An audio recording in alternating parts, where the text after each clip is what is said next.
When I first announced my run for Congress, I had this random white woman, liberal, walk up to me and ask, well, what about you isn't Democrat? To which I responded, well, besides my skin color, what about me is Democrat? And it was at that very moment that she realized that God gave her enough common sense to ask me about my values. Now, don't get me wrong, I was raised to vote Democrat down the ballot, so when I first started, I would say things like, I'm a Republican, but I'm not a conservative.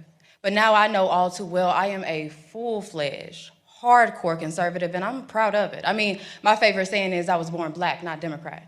But in all seriousness, whenever I began to think for myself politically, the choice was easy. I mean, why would I want to belong to a party whose mission is to infringe on the Second Amendment as if a criminal would ever participate in something like a mandatory buyback?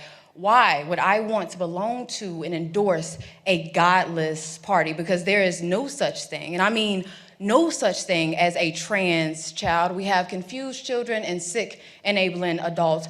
Why would I want to belong to a party that takes pride in shedding innocent blood? Number one, as if that's not what God hates. Number two, as if there's not a black market for baby organs. And number three, as if abortion clinics didn't start in the hood. Because if you think Trump is bad, you should research exactly who Margaret Sanger was. But speaking of the black community, why would I want to belong to a party who's responsible for the foundation of the Triple K?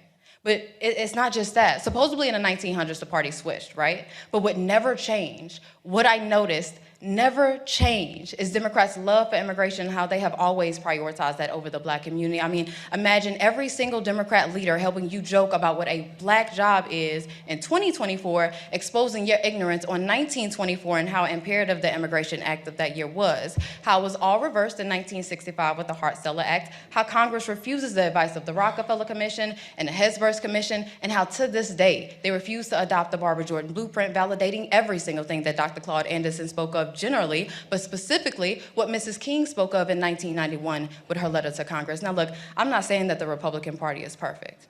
No, nobody's perfect. What I'm saying is I side with Malcolm X when he said that the liberals were the worst thing that could ever happen to the Western Hemisphere, but y'all ignore that, just like how y'all ignore LBJ saying, and I quote, I'm going to have Negroes voting Democrat for the next 200 years, and by God, 60 years later, I see no sign of recourse, but rest assured your vote is your voice, even if it is a whisper.